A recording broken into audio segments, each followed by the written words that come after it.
I never thought I'd be placing a for sale sign in front of the house where my children grew up. At 71, standing in my kitchen with Arthur's coffee mug still sitting in the dish drainer, 5 years after his funeral, I realized something had to change. The Victorian's wraparound porch sagged like my shoulders under the weight of 43 years of memories. My 3 adult children visited when it suited them, Clara with her expensive wine and day stays, Ben retreating here between failed projects, Leah dropping by with chaos and good intentions, but never enough time to notice the peeling paint or hear the furnace's dying wheeze. They loved this house when it was convenient. But who was paying the property taxes that climbed higher each year? Who was calling the roofer when the storms hit? But what would happen when they discovered I'd already made the call to the realtor? Before we jump back in, tell us where you're tuning in from. And if this story touches you, make sure you're subscribed. Because tomorrow I've saved something extra special for you. I've always been the type of woman who notices details. It comes from 38 years of being a school librarian, I suppose. You learn to see the small things that matter. The way a child's shoulders tense when they can't find the right book. How the spine of a well-loved novel curves differently than one that's never been opened. The particular quality of afternoon light that filters through old windows and makes dust motes dance like tiny spirits. This morning, that same light was streaming through the kitchen windows of 47 Maple Street, illuminating every crack in the vintage subway tiles I'd insisted on keeping when we renovated in 1987. Arthur had wanted modern everything back then, sleek countertops, efficient appliances, practical choices. But I'd fought for the character pieces, the elements that made our house feel like more than just a structure. Now, running my fingers along the worn grooves of the butcher block island, where I'd kneaded countless loaves of bread and helped with decades of homework, I wondered if I'd been fighting for the wrong things all along. The house was beautiful, there was no denying that. Arthur and I had bought it in 1981 when Clara was just 2 and I was pregnant with Ben. It was an 1890s Victorian that had seen better days. But Arthur saw potential where others saw problems. He was methodical about restoration, spending weekends with his measuring tape and level, making lists of projects that would span years. I loved watching him work, the careful way he'd research period-appropriate moldings, how he'd spend hours at the hardware store discussing the merits of different wood stains with old-timers who remembered when such details mattered. We made that house our own, room by room, season by season. The wraparound porch became my sanctuary, where I'd sit with my morning coffee and watch the neighborhood wake up. The front parlor with its original crown molding became our formal living room, reserved for holidays and important conversations. The kitchen, with its tall ceilings and oversized windows, became the heart of everything: homework station, craft center, teenage confession booth, and the place where Arthur and I would sit after the children were in bed, sharing the quiet moments that make a marriage. Brighton Cove itself was the kind of town that appeared on postcards and inspired people to leave city lives behind. Perched on the main coast, it boasted a working harbour that still hosted lobster boats alongside pleasure craft, a main street lined with shops that changed hands every few years but somehow maintained their quaint character, and neighbourhoods of historic homes where families like ours put down roots and stayed. The elementary school where our children learned to read was a 10-minute walk away. The library where I worked was a 15-minute bike ride through tree-lined streets that exploded with colour each October. It was, by any measure, an idyllic place to raise a family. And we did raise one. 3 children who grew up knowing their neighbours, riding bikes without helmets in an era when such freedom was still possible, spending summers at the nearby beach and winters sledding down the hill behind our house. Clara, serious and determined even as a toddler, who would arrange her stuffed animals in perfect rows and read to them from picture books before she could read herself. Ben, our dreamer, who built elaborate fit cities in the living room and spent hours drawing fantastical creatures in the margins of colouring books. Leah, our surprise baby who arrived when Clara was 8 and Ben was 6, bringing chaos and joy in equal measure. Those years feel like someone else's life now. Not because they weren't mine, but because the woman who lived them, who packed lunch boxes and volunteered for field trips and stayed up late helping with science projects. She believed in things I'm no longer sure about. She believed that keeping a family home meant keeping a family together. She believed that sacrifice was love made visible. She believed that if you just worked hard enough and cared deeply enough, everything would turn out the way it was supposed to. Arthur died on a Tuesday. I remember because I'd just finished the weekly grocery shopping and was putting away the ingredients for the pot roast he'd requested for Wednesday dinner. Heart attack at 66, sudden and devastating. One moment he was reviewing his lecture notes at the kitchen table, the next he was gone. The paramedics tried everything, but some stories don't have the endings we expect. The children came home for the funeral, of course. Clara flew in from Boston with her husband David and teenage daughter Charlie, managing grief with the same efficiency she brought to her law practice. Ben drove up from Portland, looking lost in a way that made me want to make him hot chocolate and fix everything the way I had when he was small.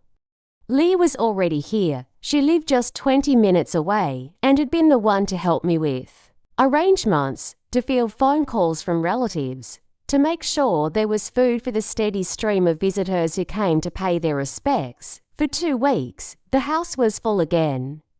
Full of voices and memories and the particular energy that comes when siblings who rarely see each other are forced into close quarters. They told stories about their father, about childhood summers and Christmas mornings, and the way Arthur would quiz them on multiplication tables during car rides.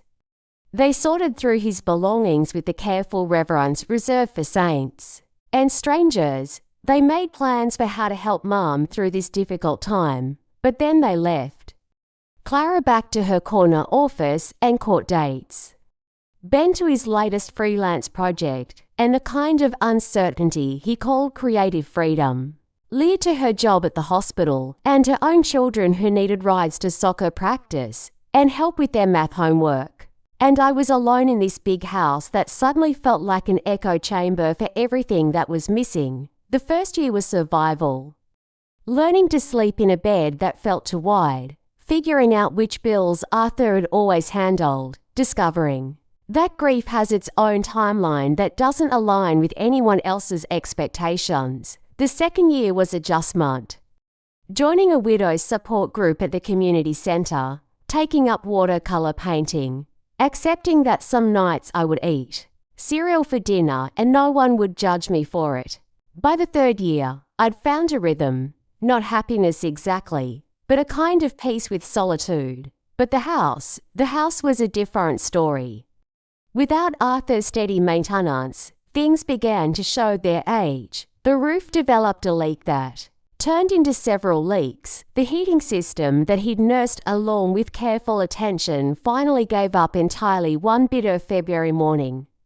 The porch steps started to sag. The paint began to peel. Each repair estimate felt like a personal assault. Numbers that didn't align with my teacher's pension or the modest life insurance Arthur had left behind. My neighbour Donna, who downsized to a cottage after her own divorce 10 years earlier, would shake her head whenever she saw me wrestling with a storm door or trying to clear gutters myself. Miriam, she'd say, that house is eating you alive. But Donna didn't understand what the others didn't understand either. This wasn't just my house.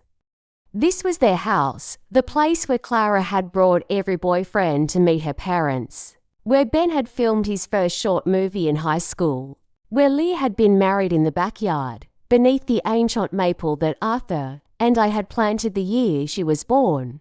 How do you put a price on the kitchen island where 3 children learned to crack eggs and measure flour? How do you calculate The value of a front porch where generations of Easter photos were taken. How do you sell the bedroom where you held your babies during midnight fevers and whispered the kinds of promises that mothers make in the dark? The children visited, but differently now. Clara would arrive with expensive wine and takeout from restaurants I'd never heard of, settling into the guest room she'd occupied as a teenager but treating it more like a hotel than home. She'd notice, "Things are Mum, that wallpaper is really dated, or have you thought about updating the bathroom?" But her suggestions always involved hiring people I couldn't afford. Ben would show up when his latest project fell through or his heart got broken, retreating to his childhood bedroom and sleeping until noon like he was 17 again. He'd help with heavy lifting when asked, but he never seemed to see the things that needed doing until I pointed them out. Leah tried the hardest, bringing dinner on Sundays and staying to help with laundry or cleaning, but she was stretched so thin between her own responsibilities that our time together felt rushed, filled with the particular exhaustion of someone who cares but simply doesn't have enough hours in the day. None of them offered to help with the bills. Not the property taxes that increased every year as Brighton Cove became more desirable to wealthy retirees and vacation home buyers. Not the insurance that climbed higher after every coastal storm. Not the heating oil that cost more each winter or the repairs that couldn't be ignored indefinitely. They assumed, I suppose, that I was managing, that the house they'd grown up in would always be there, maintained by some combination of nostalgia and maternal determination. Standing in my kitchen that morning, holding Arthur's coffee mug, and watching the way the light revealed every fingerprint on surfaces I'd cleaned. Just yesterday, I realized they were wrong about almost everything. But mostly, they were wrong about what I owed them. And what I owed myself. The envelope arrived on a Thursday in March, unremarkable except for the official seal of Brighton Cove's tax assessor's office. I'd been expecting it. Property tax notices came every spring like clockwork. But I wasn't prepared for the number printed in stark black ink across the bottom of the page. $12,467. I had to read it 3 times before my mind could process what my eyes were seeing. Last year's taxes had been challenging enough at $9,600. This represented a 30% increase in a single year. I sat down hard at the kitchen table, the paper trembling in my hands, and tried to do the math that would make this work with my monthly pension and social security checks. There was no math that made it work. I called the assessor's office, hoping there'd been some mistake.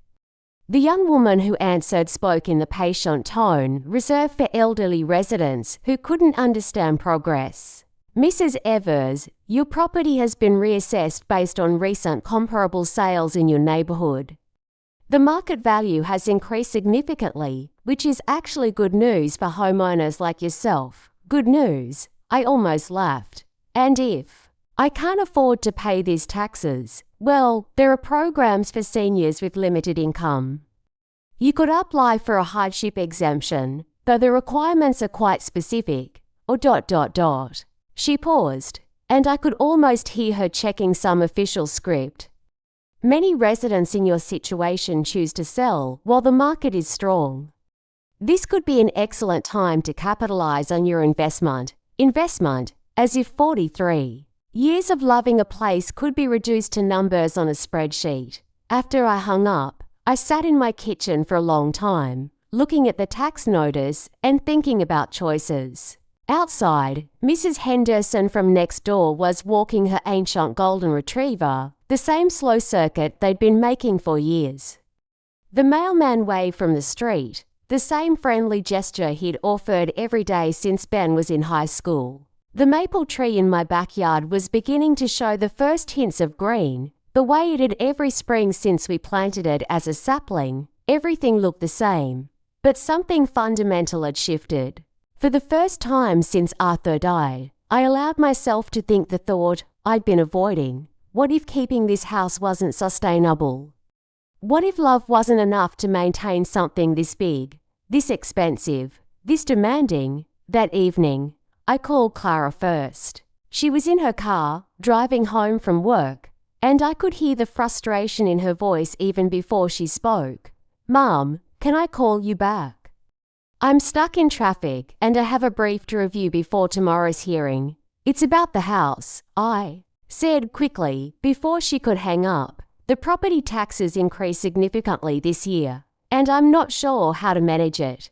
There was a pause, filled with the sound of Boston traffic and Clara's careful consideration. "How much are we talking about?" When I told her, she whistled low. "That is a big jump." "But Mom, property values going up is a good thing long term. It means the house is worth more than you paid for it. It's worth more than I can afford to keep it. Look, why don't you apply for that senior exemption thing? And maybe it's time to think about some of those improvements we've discussed. Update the kitchen, maybe redo the master bathroom. Increase the value even more." I closed my eyes. "Clara, I can't afford to improve anything. I can barely afford to maintain what I have." "Well, have you considered taking on a roommate? Or maybe renting out the guest room on one of those apps? A lot of people your age are doing that now." After we hung up, I called Ben. He was more sympathetic, but equally unhelpful. "That's insane, Mum. Property taxes shouldn't be allowed to increase that much in 1 year. It's basically forcing working families out of their neighborhoods. What do you think I should do?" "Fight it. There has to be some kind of appeal process. And honestly, maybe Clara and Leah and I should be helping more. It's not fair that you're carrying all this alone." My heart lifted slightly. That would mean so much. "Ben, even a small amount each month would help with utilities or..." "Yeah, absolutely. I mean, things are really tight for me right now with this documentary project. But once it gets picked up, definitely. And I'm sure Clara can afford to help. She's making lawyer money." When I called Leah, she was giving her 8-year-older bath while her 10-year-old practiced violin in the background.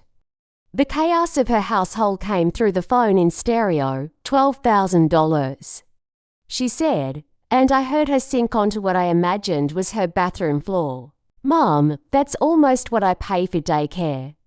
How is that even legal?" "I don't know, sweetheart. I'm trying to figure out what to do." "Okay, let me think. Maybe David and I can help a little each month. Not much, but something.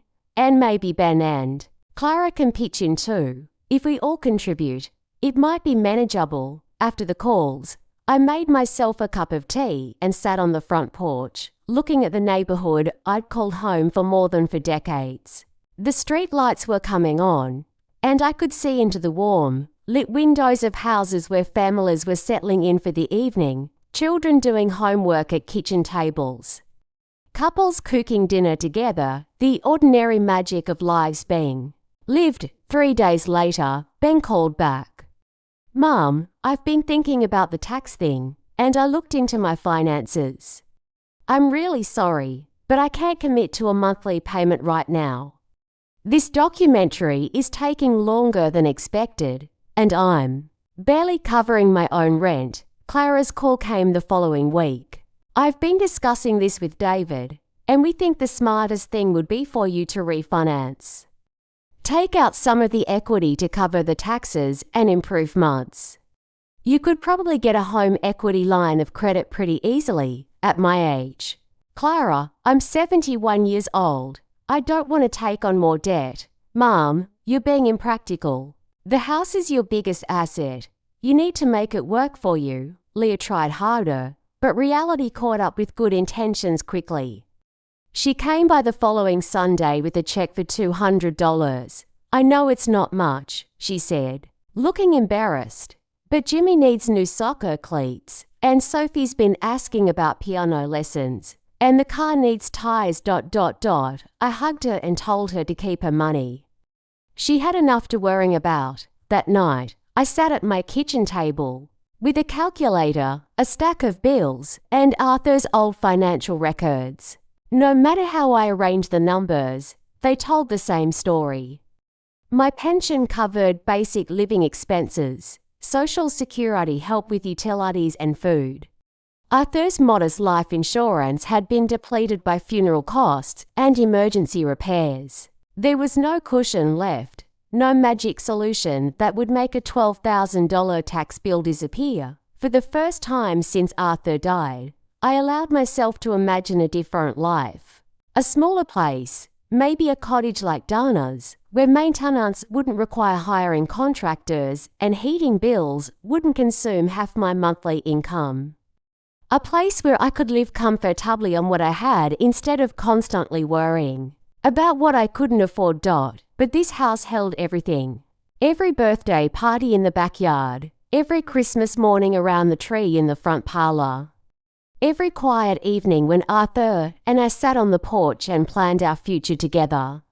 How do you put all of that up for sale? I thought about the children's reactions to my phone calls. The way Clara immediately jumped to solutions that involved me taking on more financial risk. The way Ben offered help he couldn't provide. The way Leah felt guilty about what she couldn't spare. None of them had said what I was beginning to understand, that keeping this house was becoming impossible, and that was nobody's fault. Or maybe it was everybody's fault, in small ways that had accumulated over 5 years into something unsustainable. The next morning, I did something I'd never done before. I called a realtor. Mrs. Evers, said Jennifer Walsh, a woman about Clara's age whose smiling face appeared on bus benches throughout Brighton Cove. I'd be happy to provide a market analysis for your property. Have you given any thought to your timeline for selling? I'm just exploring options, I said, which felt both true and like a betrayal of everything I'd believed about my life. Of course, in today's market, a property like yours, historic Victorian, established neighbourhood, good bones, could be very attractive to buyers. Would you be available for me to take a look this week? After I hung up, I sat in my kitchen holding Arthur's coffee mug and wondering what he would think about all this.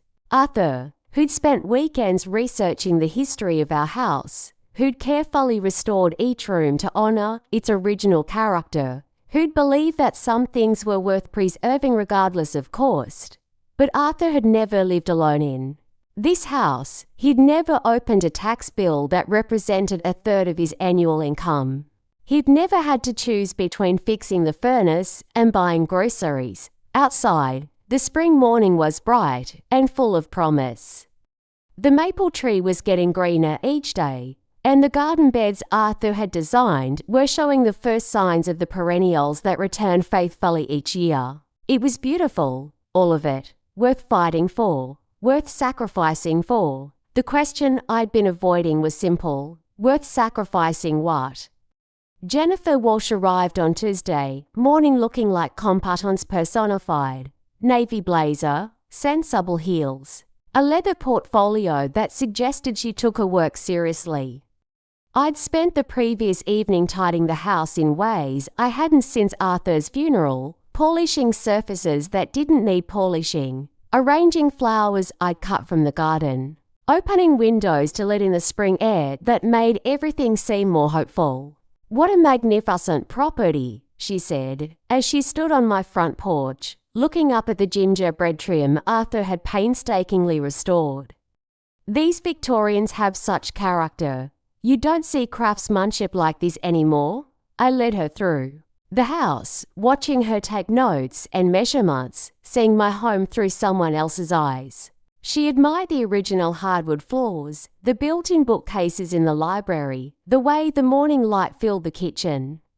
She asked about recent improvements, about the age of major systems, about my timeline for potentially listing. "I want to be clear," I said as we finished the tour. "This is just exploratory.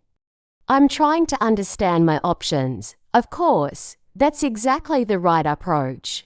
She settled at my kitchen table and opened her portfolio.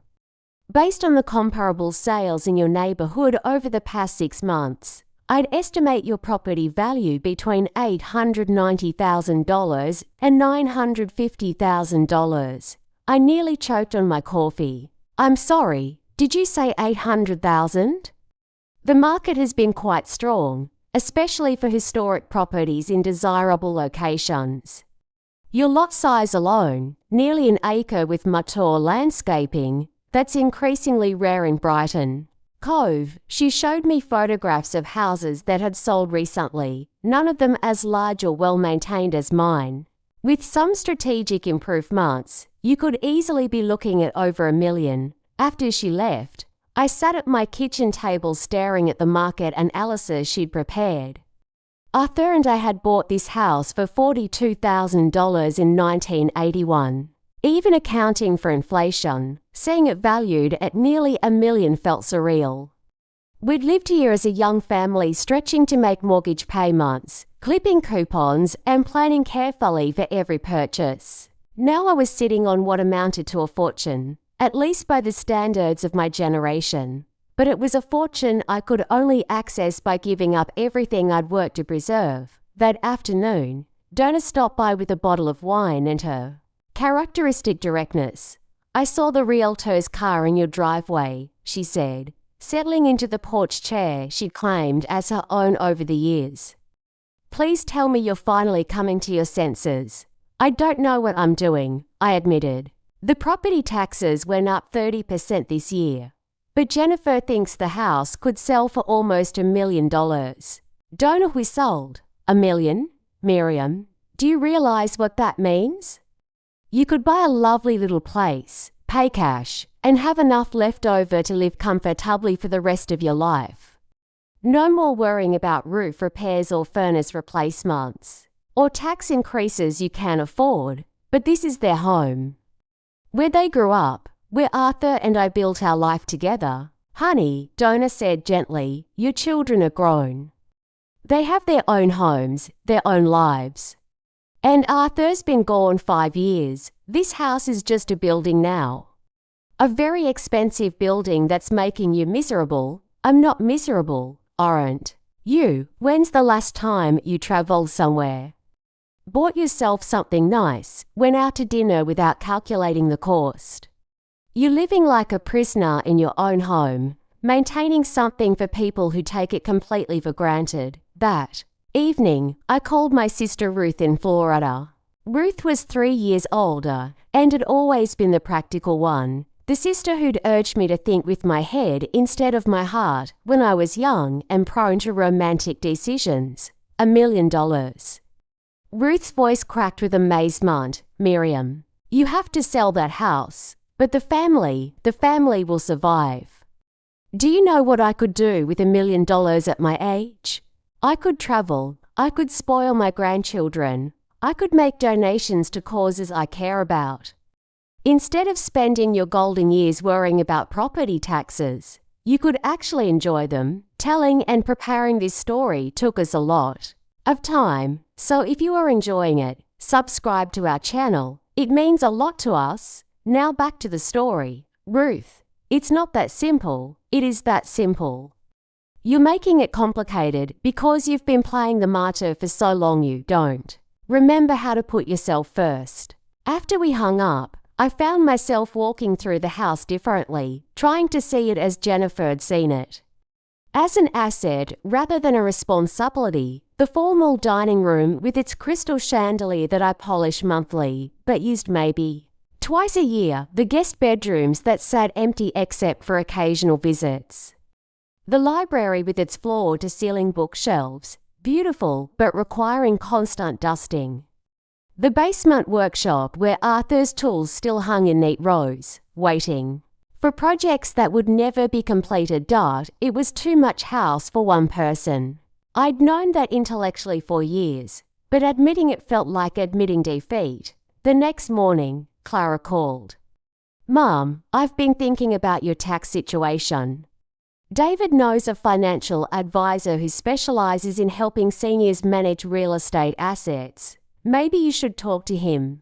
I actually had a realtor come look at the house yesterday, I said. immediately regretting my honesty. The silence stretched long enough that I wondered if the call had dropped. You what? I wanted to understand what the house might be worth, just to explore my options. Mom, please tell me you're not seriously considering selling our family home. I'm not considering anything specific. I'm just trying to understand my situation. Your situation is that you own a valuable piece of property in a desirable location. The solution isn't to give up and sell everything Dad worked for. The solution is to make the property work better for you. After Clara hung up, promising to call back with specific suggestions for financial advisors and tax attorneys, I sat on my front porch and tried to imagine explaining to Arthur what I was contemplating. Arthur, who'd spent Saturday mornings at the hardware store discussing the best wood stain for the porch railings, who'd researched the history of every room before making renovation decisions, who'd believed that owning a beautiful home was a responsibility as much as a privilege, but Arthur had never lived in this house alone. He'd never faced the choice between paying for heating oil and paying for prescription medications. He'd never lain awake at night listening to sounds in the walls and wondering if they represented expensive problems he couldn't afford to fix. Ben called that evening. Clara told me you had a realtor over. What's that about? I explained about the tax increase and the market analysis, watching through my kitchen window as the evening light turned my backyard into something worthy of a painting. Jesus, Mom, I know things are tight, but selling the house, that seems really drastic. What would you suggest instead? I don't know. Get roommates. Rent out part of the house, start a bed and breakfast. There have to be options that don't involve giving up everything. Ben, I'm 71 years old. I don't want to run a bed and breakfast or share my home with strangers. But Mum, this is where we grew up. This is where Dad lived and worked and died. You can't just sell it to some random people who don't understand what it means. After Ben hung up, I made myself dinner, leftover soup and bread that was slightly stale but still good enough, and thought about meaning. What did this house mean? Exactly, to me. It meant decades of love and work and memory. To my children, it seemed to mean something different. A guarantee that home would always exist, maintained by some combination of maternal devotion and architectural magic. None of them had asked how I felt about spending my remaining years as the unpaid caretaker of their nostalgia. The market analysis sat on my kitchen counter like evidence of a crime I hadn't yet committed. $890,000 to $950,000. Numbers that represented freedom, if I could figure out how to claim it without destroying everything I'd tried to preserve. Leah stopped by Saturday morning with her children, who immediately scattered to explore the house that had always been their second home. Sophie disappeared into the library with a stack of picture books, while Jimmy headed straight for the backyard and the ties swing Arthur had hung from the old oak tree. Mum, Clara told me about the realtor, Leah said as we watched the children through the kitchen window. I want you to know that whatever you decide, I'll support you, really. Really, I see how hard you're working to maintain this place, and I see how much it costs you, not just financially, but emotionally. If selling would make your life easier, then maybe that's what you should do. But this is where the children love to come, where they feel connected to their grandfather, to their family history. Mom, they'll feel connected to their family history wherever you are. They love this house, but they love you more. And if keeping this house means you're constantly stressed about money, then it's not really serving anyone. That afternoon, after Leah and the children left, I sat in my garden looking at the perennials Arthur and I had planted over the years.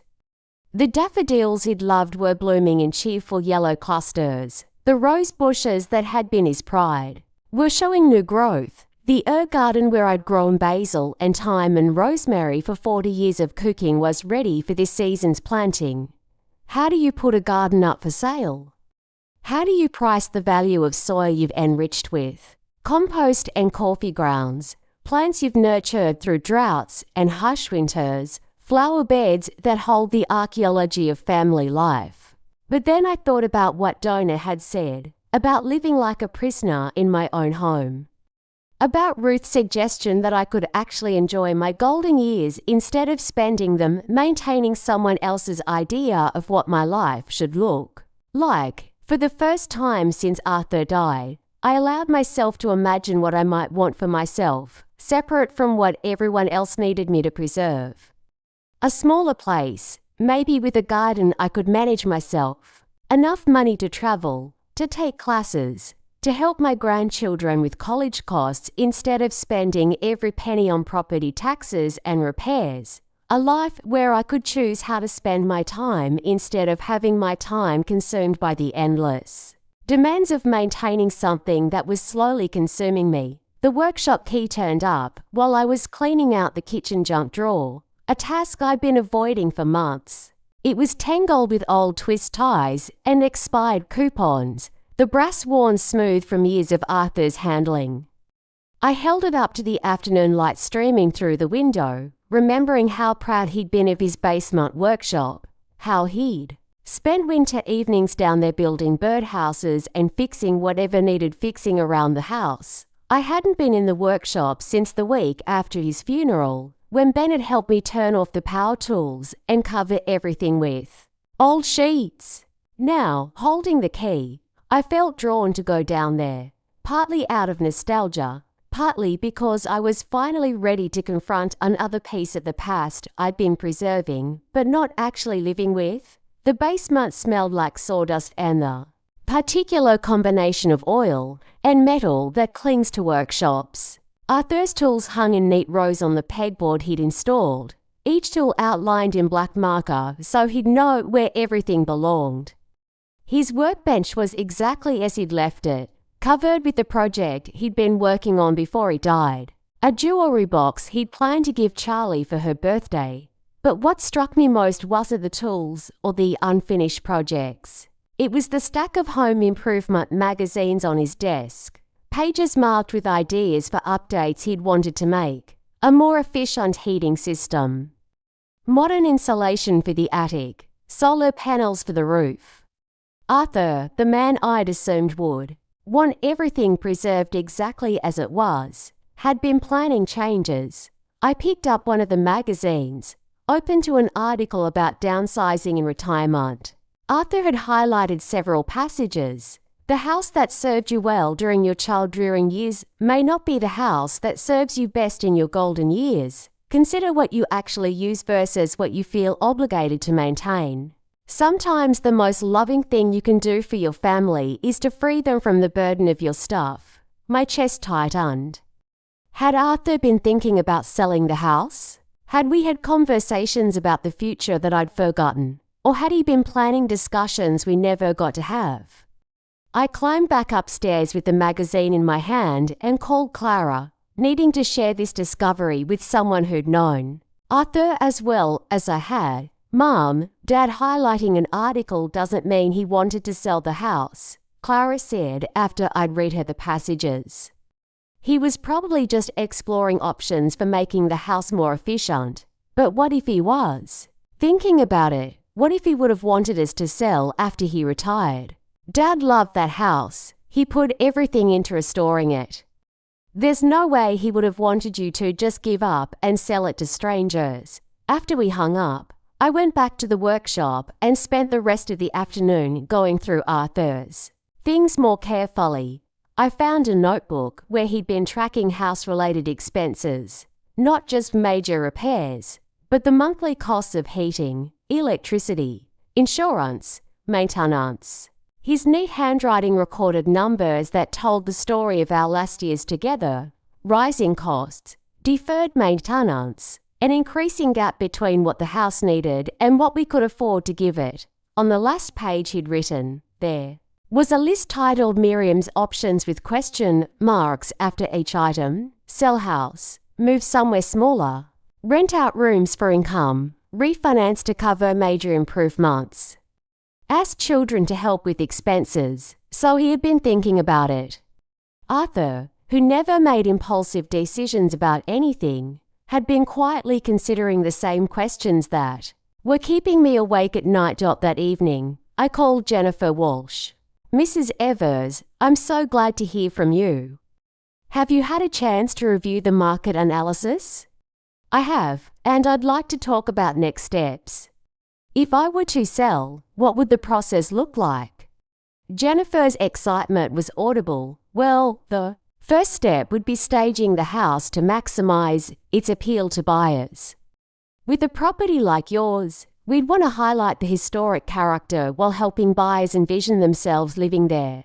Then we'd schedule a photographer for professional listing photos, set a strategic price point, and launch the listing.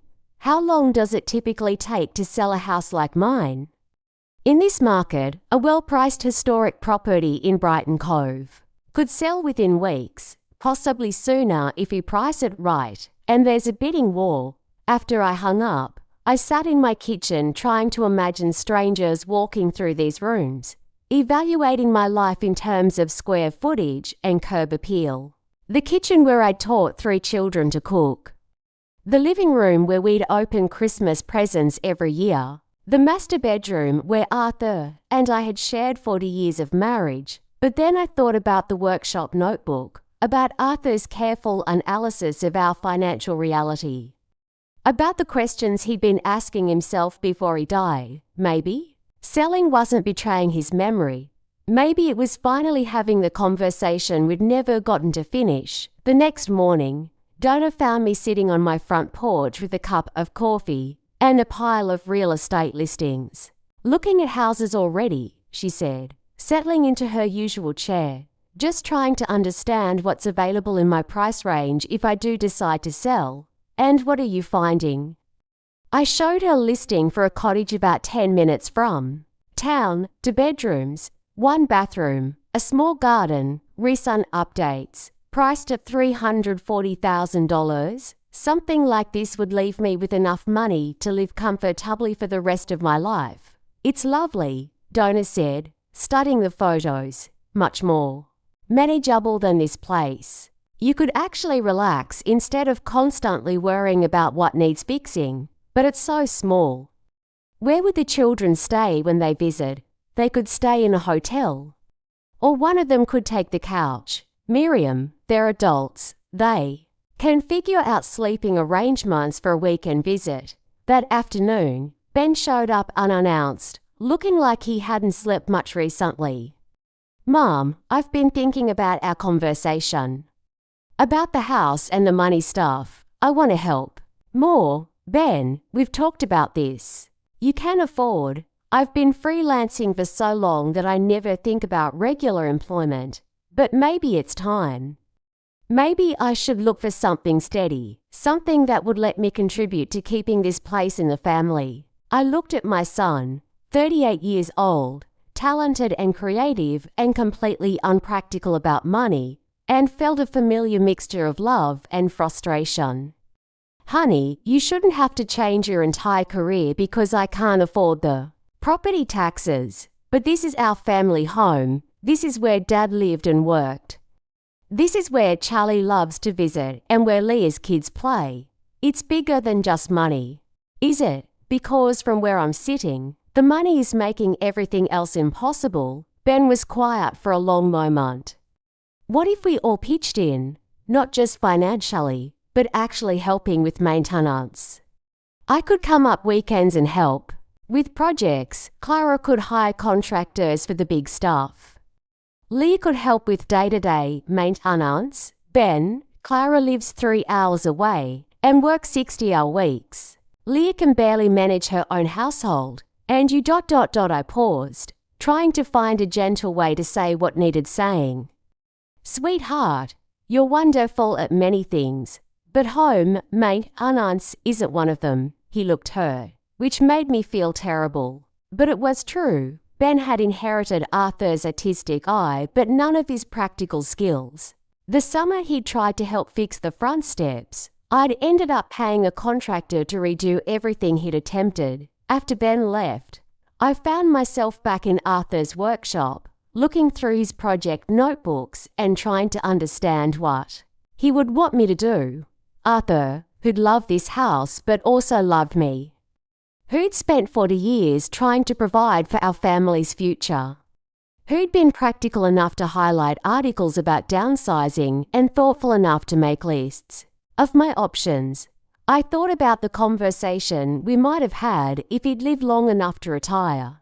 Arthur sitting at the kitchen table with his calculator and notebook, laying out the numbers in his methodical way, explaining that keeping the house might mean never travelling together, never helping the grandchildren with college, never having the financial security to enjoy our final years together. Arthur would have wanted me to be practical, to make decisions based on reality rather than sentiment, to think about what would actually serve our family instead of what felt like the right thing to preserve.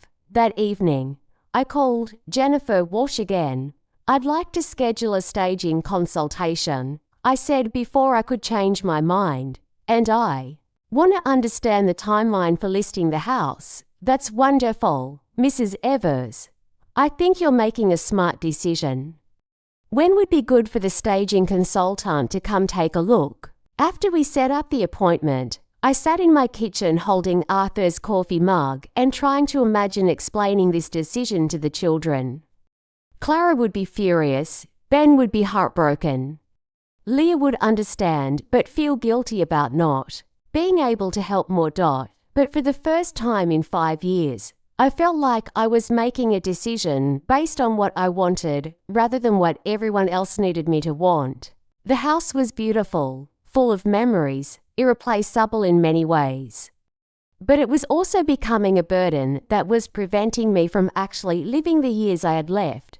Outside my kitchen window, the garden was coming alive with spring growth. Soon I'd need to plan this year's vegetables, order mulch for the flower beds, think about which perennials needed dividing. All the annual rituals of home ownership that had once brought me joy, but now felt like obligations I couldn't quite meet. In the cottage listing I'd been studying, there was a small garden plot and a greenhouse where someone my age could grow herbs and flowers without feeling overwhelmed by the scope of what needed tending. A place where gardening could be a pleasure instead of a responsibility. I opened Arthur's notebook to the page where he'd listed my options, and next to sell house, move somewhere smaller.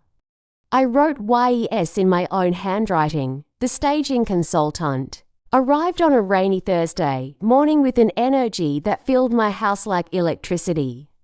Marina Hoffman was probably 40, dressed in all black with silver jewelry that caught the light when she moved. She walked through my rooms with the focused intensity of someone solving puzzles, taking photos, and making notes on a tablet that seemed to record everything. "The bones are magnificent," she said, as we finished the tour in the living room.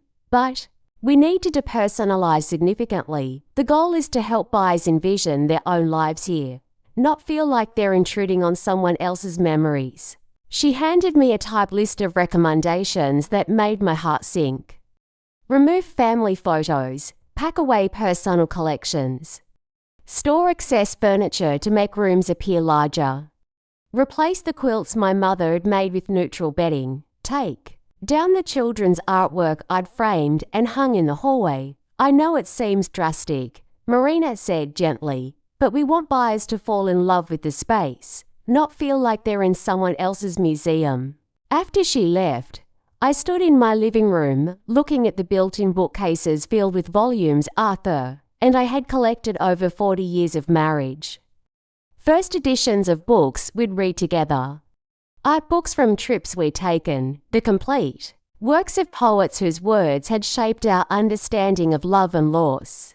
According to Marina's list, all of it needed to be minimized to showcase the architectural features.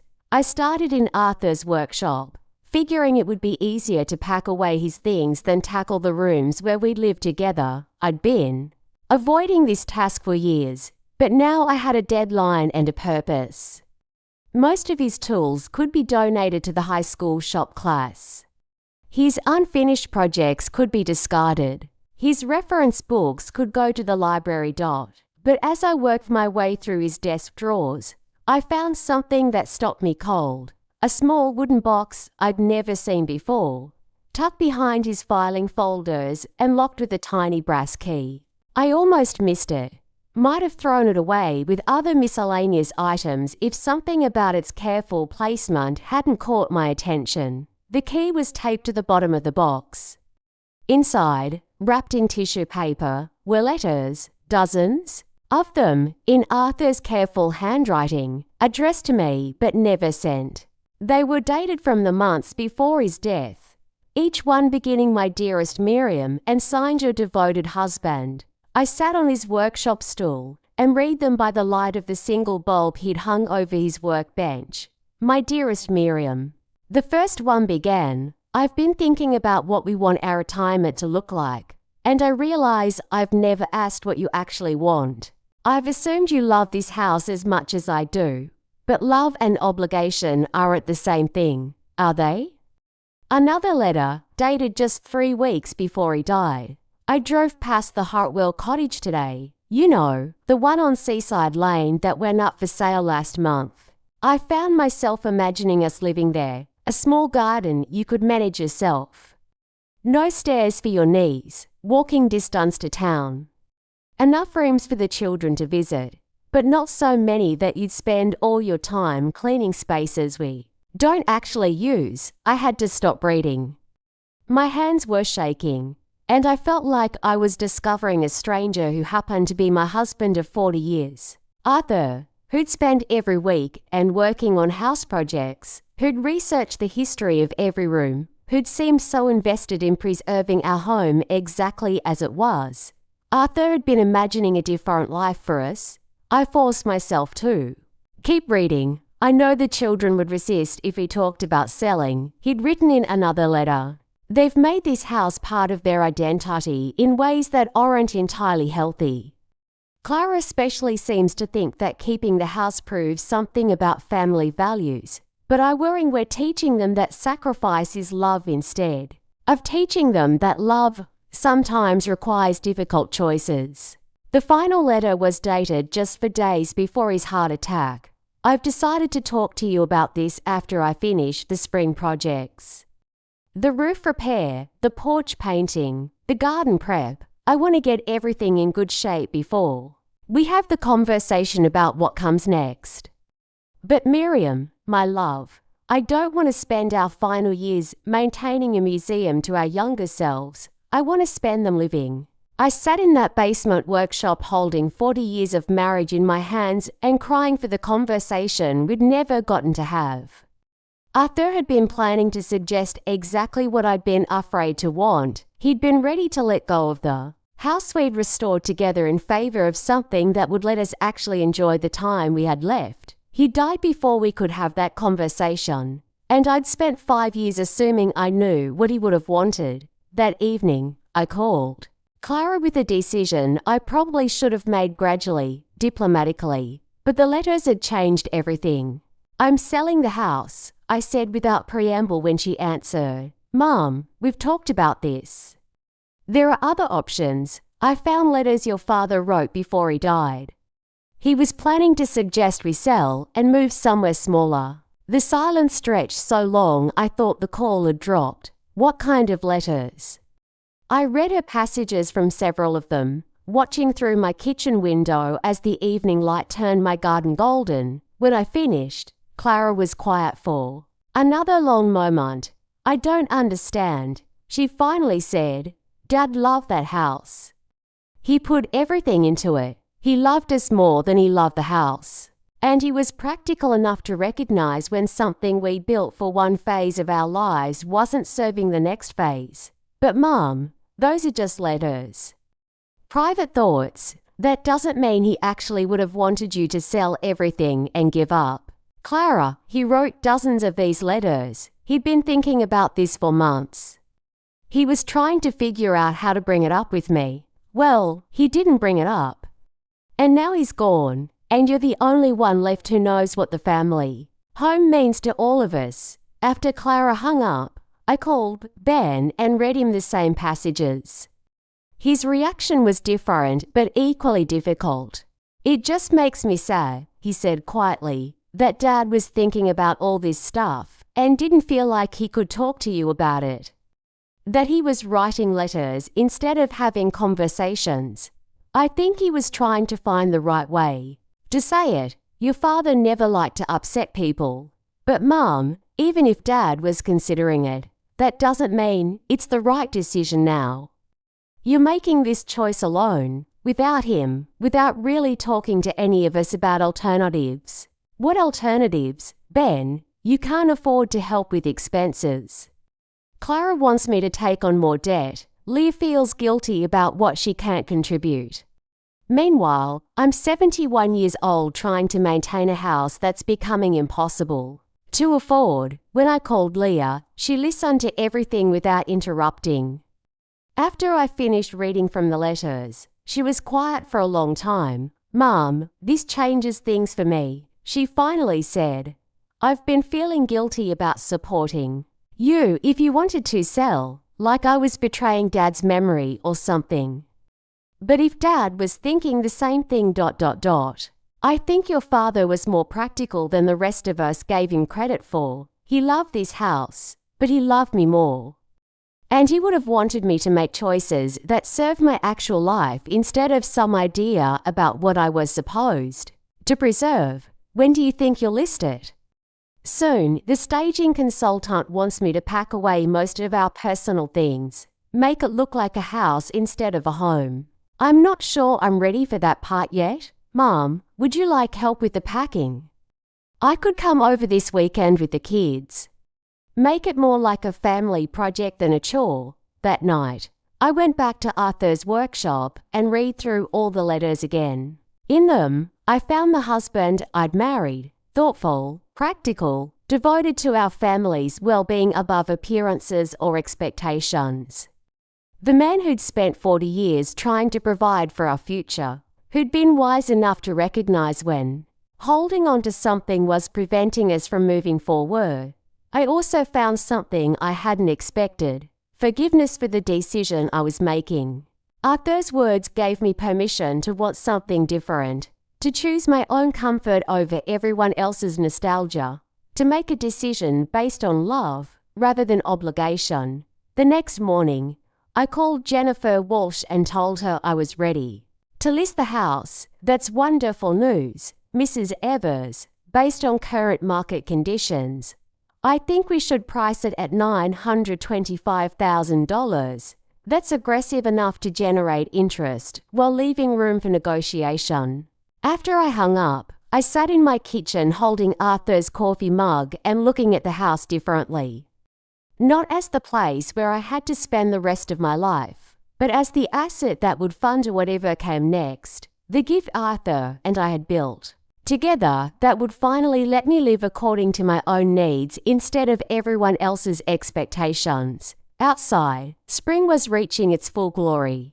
The garden was lush and green. The house was beautiful in the morning light, and for the first time in 5 years, I felt like I was moving towards something instead of just trying to preserve what was already behind me. The for sale sign went up on a Tuesday morning in early May. I'd been expecting it, had chosen the date myself, but seeing those red and white letters staked in my front yard felt like watching someone else's life unfold. Jennifer Walsh had arrived promptly at 8 o'clock with her assistant and a photographer, transforming my decision into something visible to the entire neighborhood. I watched from my kitchen window as neighbors walking their dogs stopped to stare. Mrs. Henderson from next door came over immediately, her ancient golden retriever trailing behind her. "Miriam, dear, I hope everything's all right," she said when I opened the front door. I saw the sign and I just couldn't believe it. "Everything's fine, Helen. I've decided it's time to downsize. But you've been here so long. Your children grew up here. It seems so sudden." Not sudden, I thought.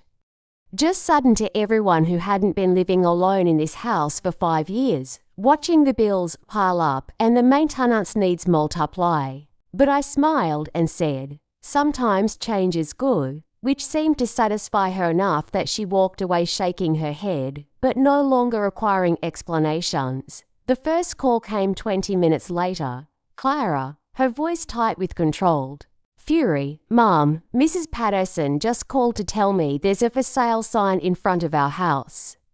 Please tell me this is some kind of mistake." "It's not a mistake. I told you I was planning to list it. You said you were considering it. You didn't say you'd already made the decision without discussing it with any of us." "Clara, I'm 71 years old. This is my house, and this is my decision to make.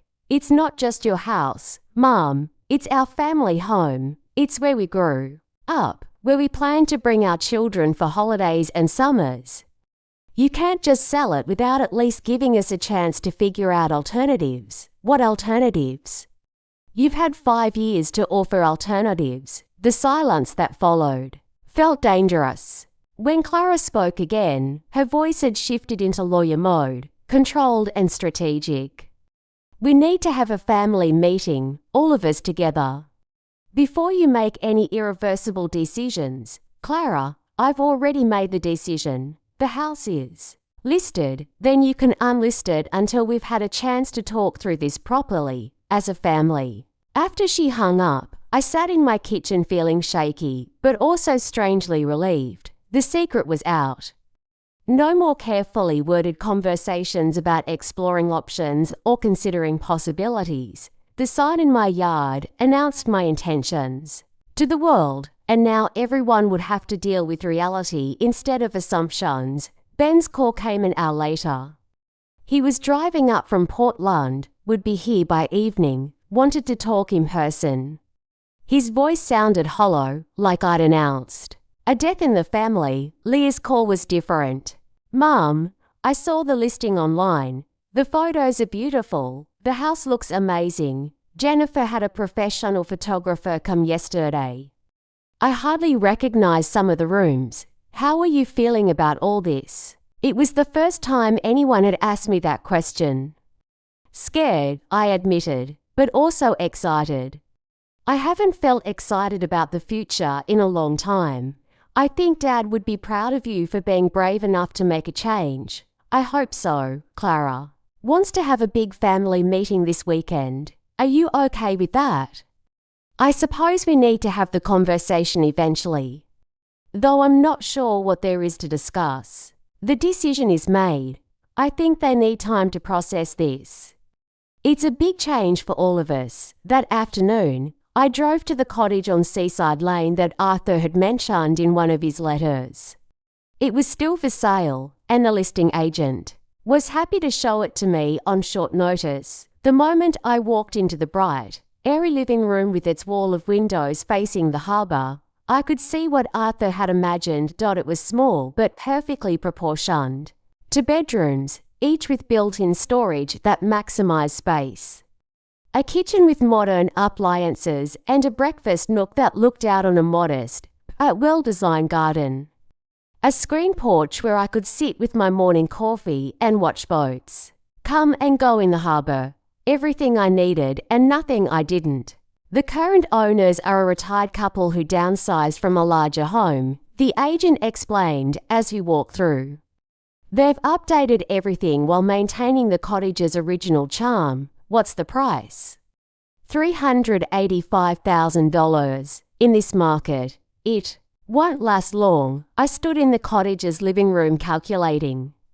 If my house sold for anything close to Jennifer's estimate, I'd be able to buy this place outright and have enough left over to live comfortably for the rest of my life. No mortgage payments, property taxes less than half of what I was currently paying.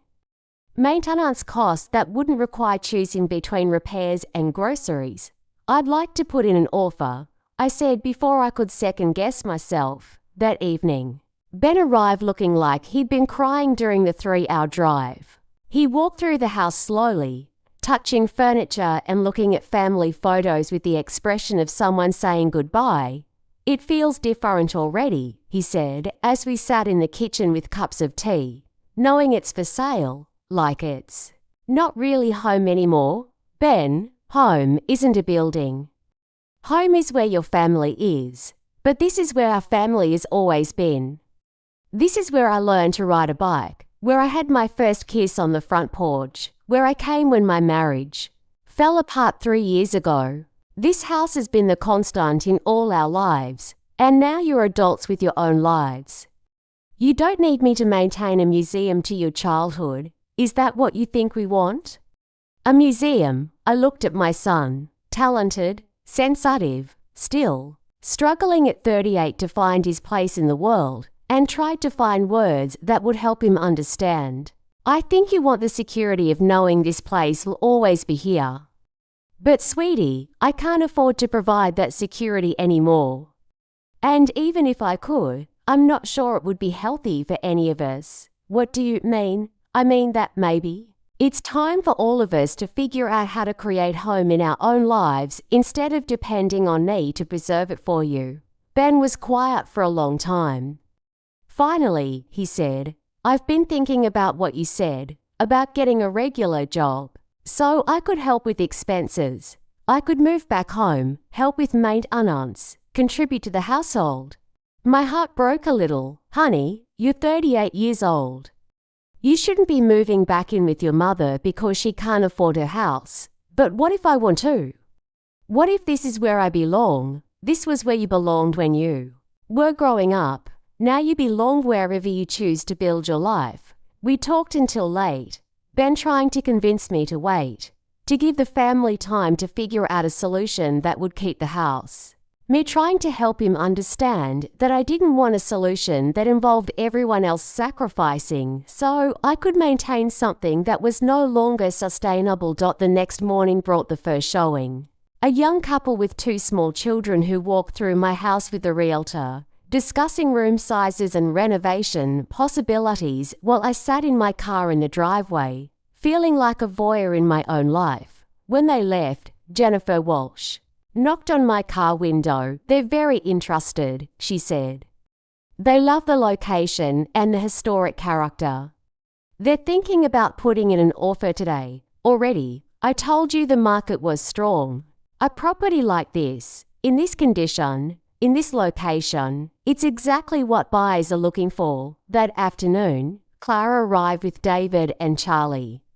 Charlie immediately disappeared upstairs to what had always been her room during visits, while Clara and David settled at my kitchen table with the grim expressions of people prepared for difficult negotiations. Mom, before we talk about anything else, I want you to know that David and I are prepared to take over the property taxes, Clara said without preamble. We've run the numbers, and we can afford to help. Clara, that's generous. But it's not just about taxes. It's about the overall cost of maintaining this place. Then we'll help with maintenance too. We can set up a monthly transfer to cover utilities, repairs, whatever you need. I looked at my daughter, successful, accomplished, used to solving problems with money and determination, and felt the familiar mixture of love and frustration that had defined our relationship since she was small. Why now? I asked. I've been struggling with these costs for 5 years. Why are you offering help now that I've decided to sell? Clara and David exchanged a look. We didn't realize how bad things had gotten, David said quietly. We thought you were managing fine, because I didn't want to burden you with my problems. But that doesn't mean the problems weren't real, Mom, Clara said. This house is worth almost $1 million. Taking out a home equity loan to cover expenses would be the smart financial move. You could stay here, keep the house in the family, and not worrying about money. At 71 years old, Clara, I don't want to take on debt. I want to simplify my life, not complicate it further. Charlie appeared in the kitchen doorway, her teenage face serious in the way that reminded me of Clara at that age. Grandma, can I ask you something? Of course, sweetheart. Are you selling the house because you don't want to live here anymore? Or because you can't afford to live here anymore? The question was so direct, so cutting to the heart of everything, that I had to pause before answering. Both, I said finally. I can afford it, but also, I think I'm ready for something different, something that fits my life, now instead. Of the life I used to have. Would you miss it? I'd miss some things. But I think I'd enjoy other things more. Charlie nodded solemnly. Then I think you should sell it. Clara looked shocked. Charlie, this is your family's house. Don't you want to keep coming here for holidays and summers? I want to keep seeing Grandma. The house is just where she happens to live. That evening, as Clara and David and Charlie drove back to Boston, I sat on my front porch and watched the sunset paint the sky in shades of pink and gold. The for sale sign was visible from where I sat, no longer startling, but somehow comforting. A declaration of independence from expectations that had become too heavy to carry. My phone rang. Jennifer Walsh, calling with news that the young couple wanted to schedule a second showing and were preparing an offer. They're very motivated, she said. They love the neighborhood and they think this house would be perfect for their growing family. After I hung up, I thought about the conversation with Charlie, about her simple wisdom that relationships matter more than locations. About Arthur's letters and his dreams for our retirement that we'd never gotten to pursue together. About the cottage on Seaside Lane, where I could watch boats in the harbour and tend a small garden and live within my means instead of constantly worrying about what I couldn't afford. For the first time since Arthur died, I felt like I was moving towards something I wanted instead of away from something I couldn't sustain. The family meeting this weekend would be difficult, but the hardest decision had already been made. Now I just had to help everyone else catch up to what I'd finally understood, that letting go of what no longer serves you isn't betrayal. Sometimes it's the most loving thing you can do. Saturday arrived grey and drizzly, the kind of May morning that makes you doubt whether spring will ever really take hold. I'd been awake since 5, making coffee and arranging the living room for what I suspected would be the most difficult conversation of my life. Clara and David had driven up Friday evening. Ben was staying in his old room, and Leah was coming.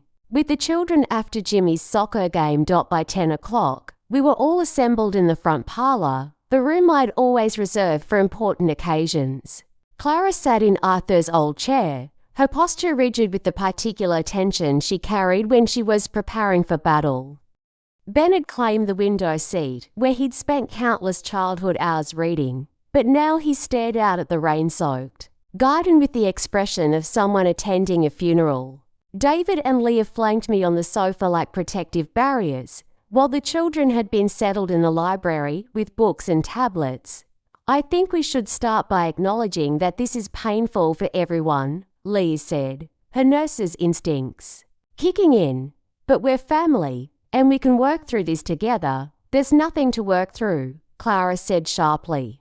Mum has made a unilateral decision that affects all of us, and now she's asking us to accept it without discussion.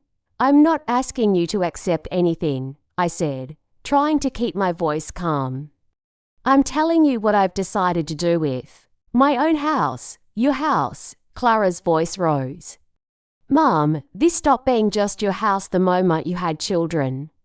This is our family home. This is where we were raised, where we plan to bring our own children. You don't have the right to just sell it out from under us. Actually, she does, Ben said quietly, still looking out the window. Legally, I mean.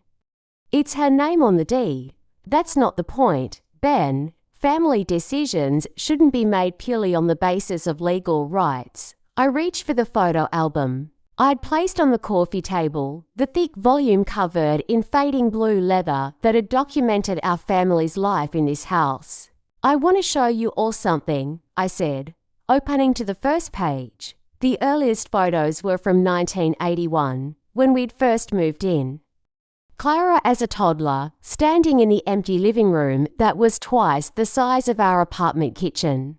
Arthur in his work clothes, grinning as he painted the nursery we were preparing for Ben. Me, visibly pregnant, sitting on the front steps with a cup of coffee and a look of pure contentment. Look at how happy we were, I said, turning pages.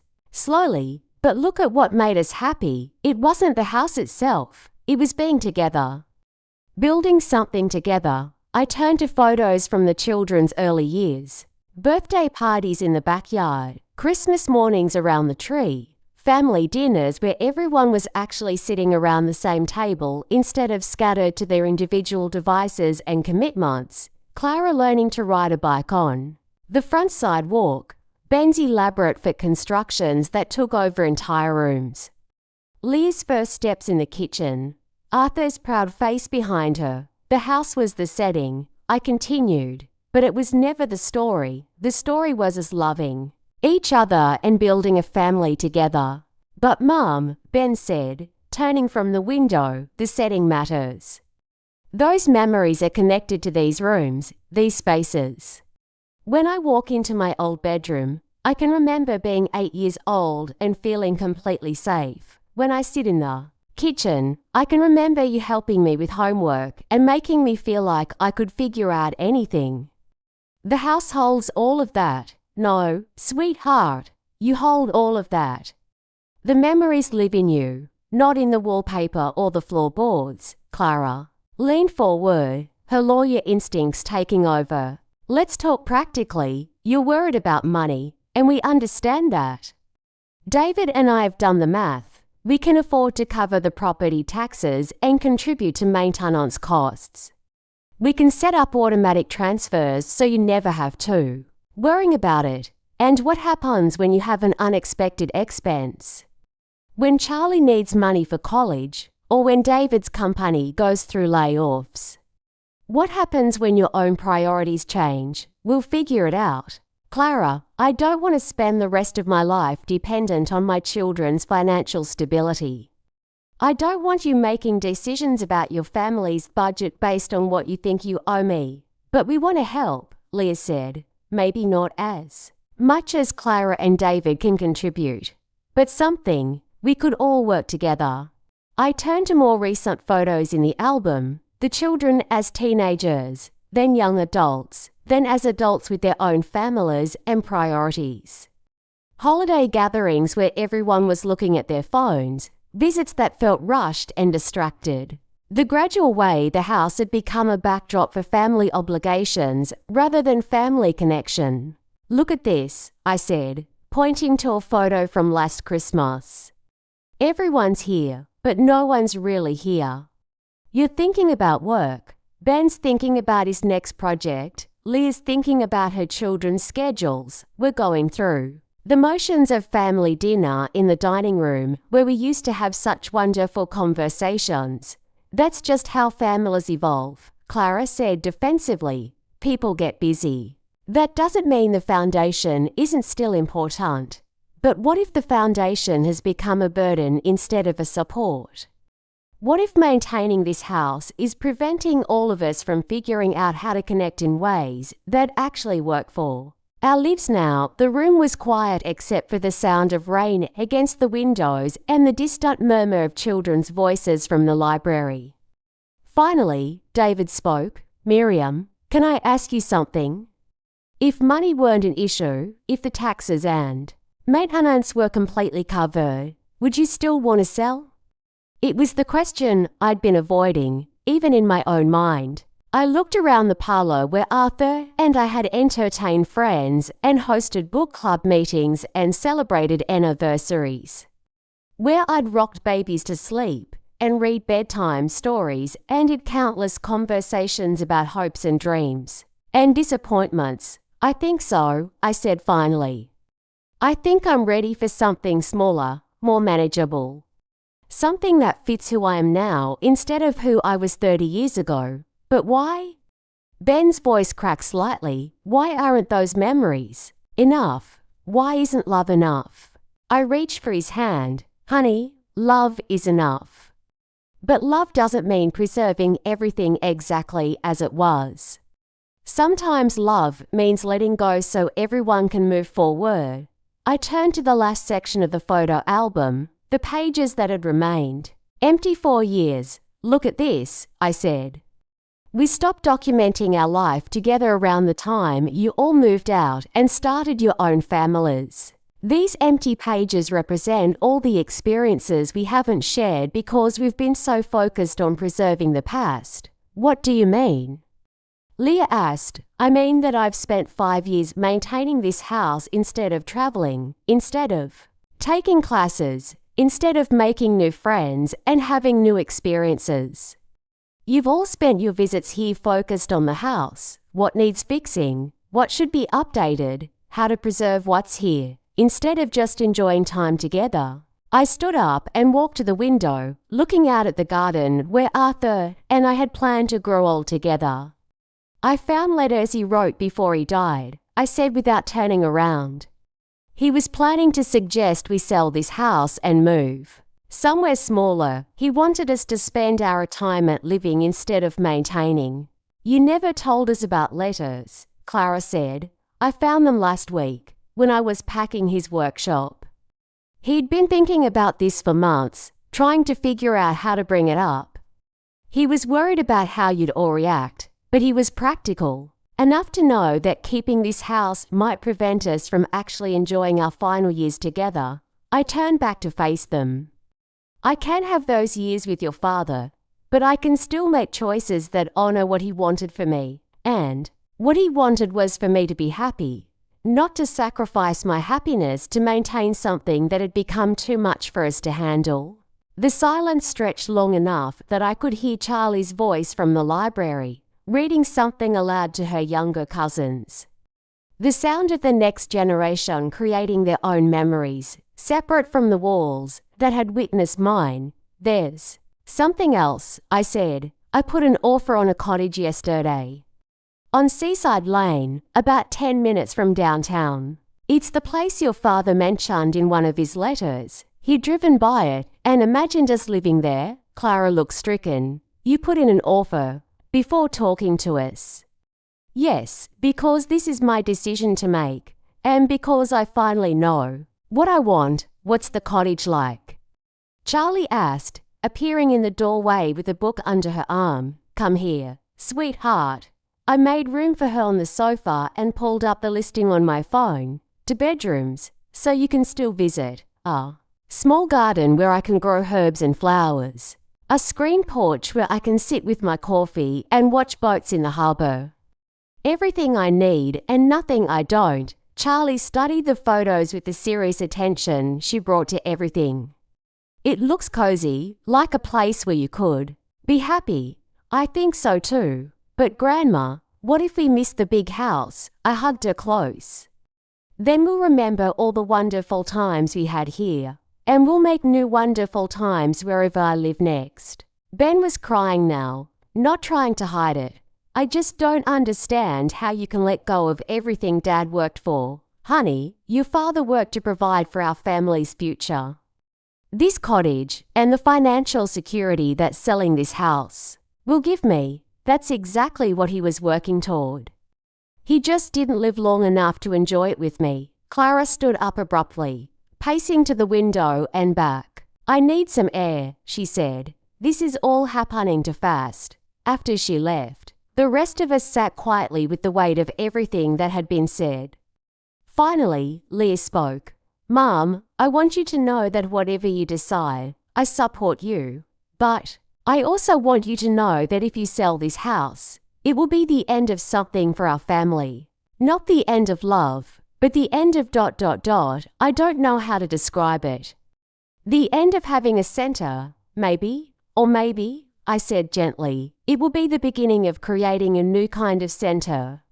One that's based on choosing to be together instead. Of feeling obligated to preserve something that's become too heavy to carry. Outside, the rain was beginning to let up, and pale sunlight was breaking through the clouds. Through the window, I could see Clara standing in the garden, her shoulders shaking in a way that told me she was crying.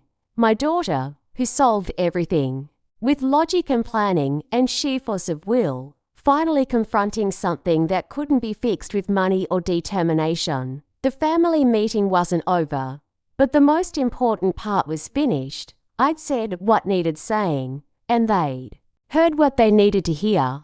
The rest would be details, when to list, how to divide belongings, where everyone would stay for future visits. But the fundamental decision had been made, and for the first time in 5 years, It felt like my decision, not a choice forced by circumstances or obligations, but a conscious step toward the life I wanted to live with. Whatever time I'd left, 3 months later, I stood in the empty living room of 47 Maple Street, holding the keys to a house that no longer belonged to me.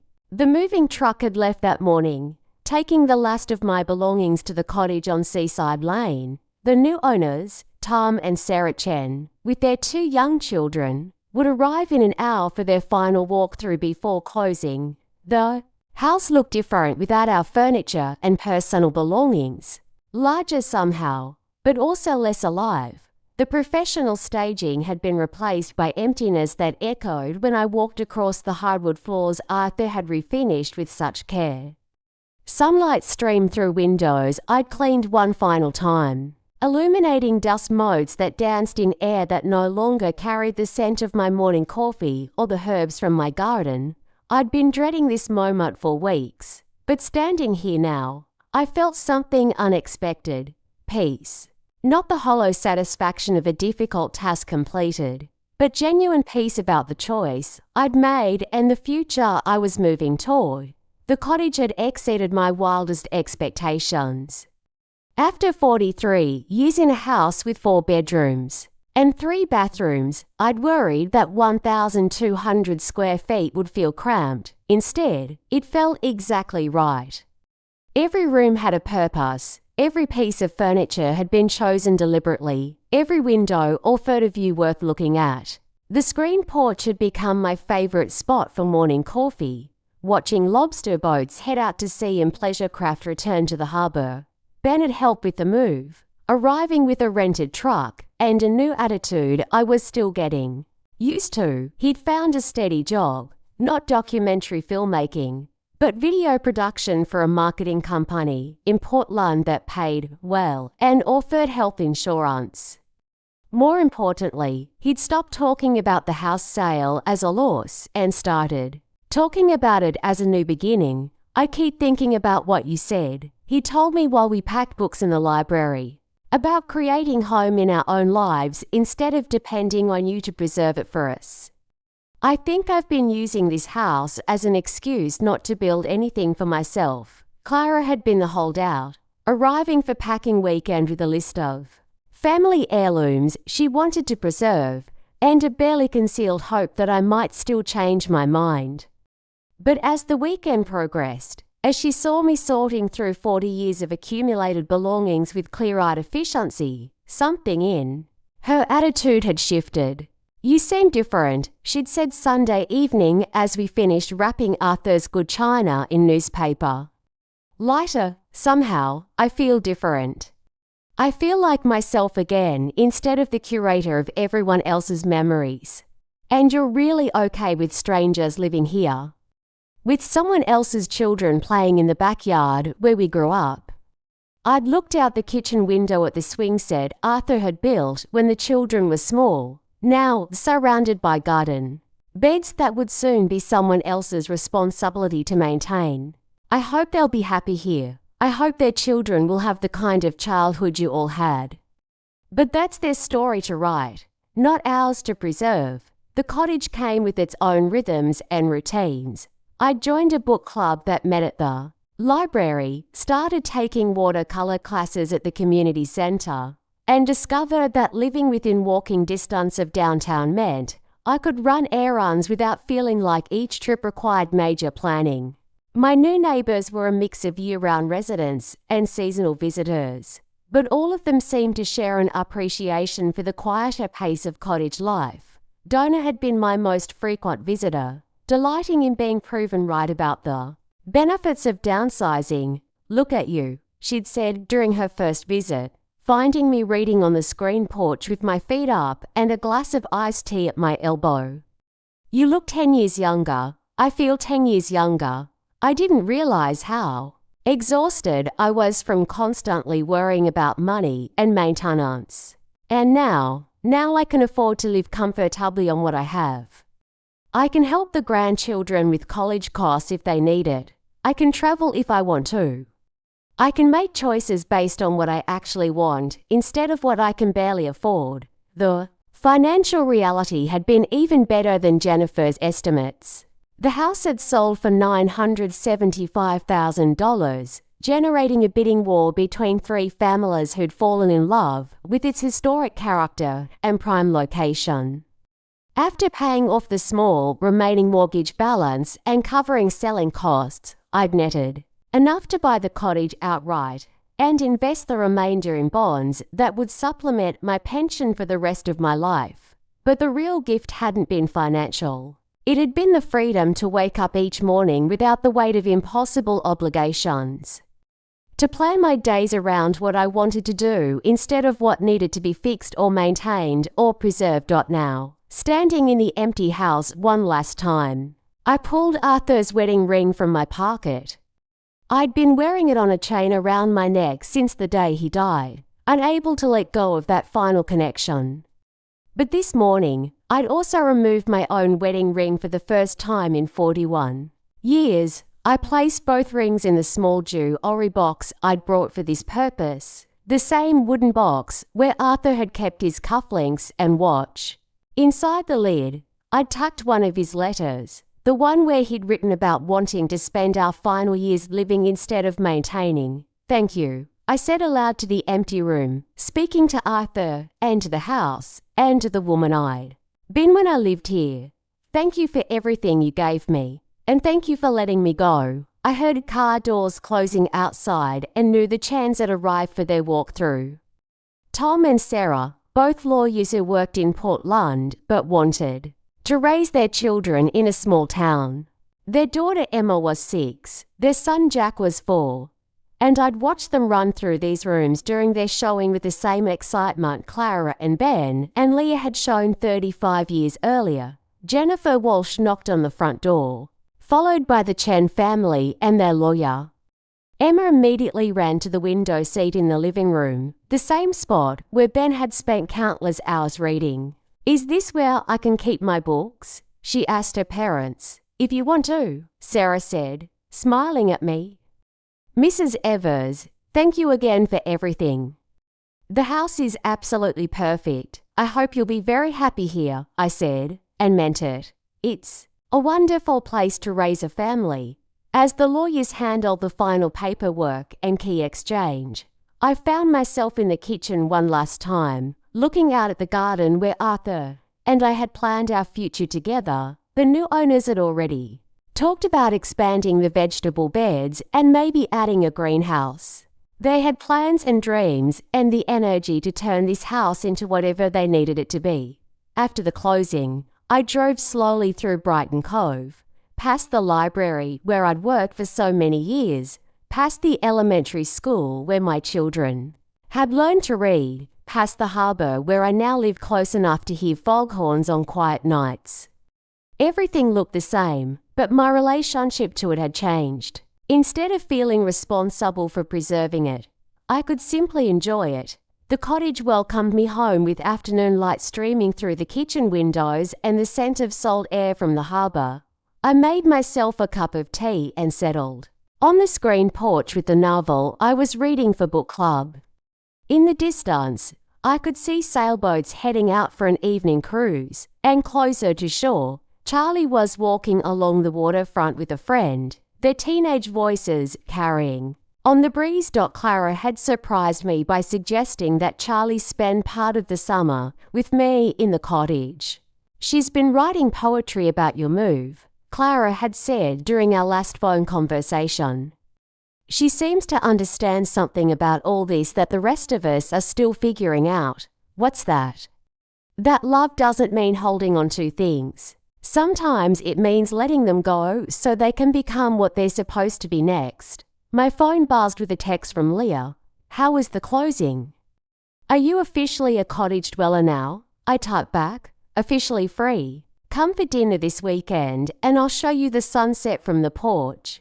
As evening settled over the harbour, I sat with my tea and my book and the profound satisfaction of a choice well made. For the first time in 5 years, I wasn't worried about property taxes or roof repairs or heating bills. I wasn't maintaining something that had become too big for my life or preserving something for people who could create their own versions of home. I was simply living. Reading books I wanted to read, planning trips I wanted to take, enjoying the company of neighbours who'd become friends. The cottage was small enough that I could keep it clean without exhausting myself, beautiful enough that I felt proud to invite people over, and affordable enough that I could focus on enjoying it instead of worrying about it. At 71, I'd learned something I wished I'd understood earlier, that home isn't something you inherit or preserve or maintain out of obligation. Home is something you create every day through the choices you make about how to spend your time and energy and love. The sun was setting over the harbour, painting the sky in shades of pink and gold that reflected off the water like scattered diamonds. Tomorrow, Charlie would come for her first overnight visit to the cottage. This weekend, Leah's family would join us for dinner on the porch. Next month, Ben was planning to bring his new girlfriend to meet me, and Clara had mentioned wanting to plan a fall visit when the leaves changed. They were all building their own relationships to this place, this new version of home that was about choosing to be together instead of feeling obligated to preserve something from the past. And I was building my own life here, one comfortable day at a time, in a place that fit exactly who I'd become and who I still hope to be. The family home was sold, but the family remained, changed, perhaps, but not diminished. Finally free to love each other without the burden of maintaining something that had served its purpose and was ready to serve another family's dreams. As the evening stars began to appear over the harbour, I raised my teacup in a quiet toast to Arthur, to our children, to the beautiful life we'd built together and the beautiful life that was still possible. Some endings, I'd learned, are really beginnings in disguise. The first spring in the cottage felt like a quiet miracle. Gone were the squeaky floorboards of 47 Maple Street and the endless repairs that came with them. My new home breathed with light wide windows overlooking the harbour, an open floor plan that felt like exhalation after years of holding my breath. I spent my mornings on the screen porch, wrapped in a shawl with Arthur's old mug between my hands. It still read World's Best Listener, a joke gift from Ben in middle school, but fitting all the same. Some days, I imagined Arthur sitting beside me, reading the newspaper, nodding at the rhythm of lobster boats trawling out into morning fog. I no longer grieved in sharp pangs. Grief had softened into something like companionship, a shadow that walked quietly behind me. I joined the local gardening club, women mostly 10 years younger than me, full of stories and soil under their fingernails. They welcomed me like a long-lost sister. My knees didn't always cooperate, but my hands remembered. Together, we transformed the postage stamp yard into a pollinator garden. I named it Arthur's Half-Acre, though it was hardly that large. Still, it was more than a tribute. It was a beginning. One rainy afternoon, I found myself writing letters I had no intention of mailing. One to Arthur, of course, one to each of my children, and one, eventually, to myself. In Arthur's letter, I told him about the cottage, about the 10 children giggling in the garden he once raped. I told him about Charlie's last visit, how she now asked me questions about my life instead of assuming she already knew it. I told him I was proud of our life together and even prouder of the one I was building now. To Clara, I wrote with gentleness, "You are so strong, but strength doesn't have to mean control. Let the people you love surprise you." To Ben, "You don't have to earn love through usefulness. Just being you is enough." To Leah, "You see people so clearly. Make sure you include yourself in that gaze." The last letter was the hardest. To Miriam, "You are allowed to choose ease over effort, joy over legacy. You are still allowed to grow." I kept them all in the same wooden box where I'd stored Arthur's letters. Someday, maybe, the children would find them. Maybe they'd understand me better than they ever had during family dinners or phone calls filled with obligations. The cottage invited rituals. Every Sunday evening, I lit candles and cooked one real meal, even if it was just for me. I tried new recipes clipped from magazines or shared by neighbors: spaghetti with clam sauce, rosemary chicken, an almond cake that always cracked but tasted like contentment. I started attending lectures at the town library. History, poetry, even one on marine biology that I barely understood but thoroughly enjoyed. I enrolled in a watercolor class and discovered, at 68, that I could still surprise myself. One evening, I hosted my first dinner party since moving. 5 women came, each bringing something: a tot, a story, a bottle of white wine chilled just past cold. As the sun dipped below the harbour's edge, we laughed over the sound of seagulls and shared slices of our lives like warm bread.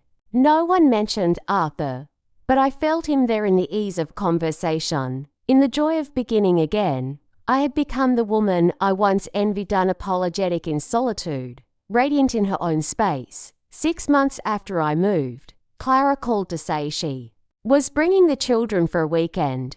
"They've been asking about Grandma's new place," she said, and I could hear the softening in her voice. Guilt, maybe, or finally, acceptance. When they arrived, I watched from the porch as Charlie dashed toward me. Her hair was longer, her stride more confident. "This is so cute," she declared, spinning in a circle. "It looks like a storybook house." We spent the week and making new memories: scones and strawberries in the morning, a walk along the boardwalk, and Charlie helping me repot herbs in the kitchen window box. At one point, she looked up and said, "You seem happy." "Not just okay, happy. I am," I told her. Really, truly, that evening, after the others had gone to bed, Clara and I sat on the porch with tea. She studied me the way she might study a difficult case, then said, "I understand now." About letting go, about how it wasn't abandonment, it was a choice to live. I reached across the table and took her hand. "I never wanted to hurt you. I just didn't want to disappear inside a house that was no longer my home." She nodded, eyes glossy. "I'm sorry I made it harder than it needed to be." "We all made it hard," I said. "But look where we are now." In the months that followed, I began volunteering at the local historical society, helping them archive letters, diaries, and artifacts from the town's past. When they found out I'd once been a high school English teacher, they asked if I'd consider leading a memoir writing group. I said yes before I had time to be nervous. 12 women and 2 men showed up to the first session, all with stories etched in their hands and silences. Some wrote about lost spouses, some about immigrant journeys, others about secret dreams never spoken aloud. I read them Arthur's first letter, the one about not knowing what I wanted, and the room went silent. "You should publish these." One of them said, "Maybe I will. Maybe I already have." In the hots of people finally telling the truth about their lives. It turns out my story was never about holding on to a house. It was about claiming the freedom to grow, even when no one expects you to. As winter came to Seaside Lane, I prepared the garden for rest.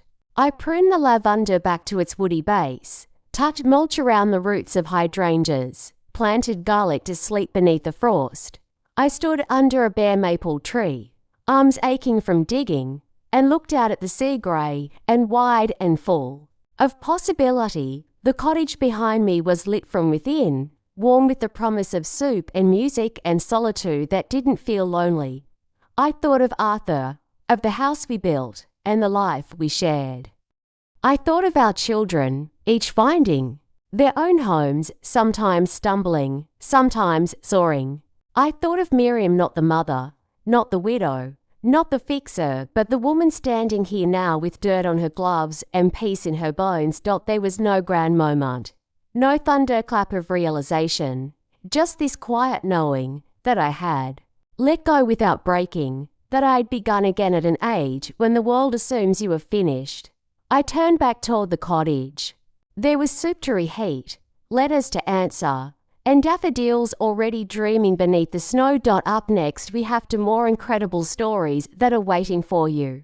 Just click the image you want to watch, and it will take you there. If you enjoyed this video, make sure to subscribe. It would mean a lot.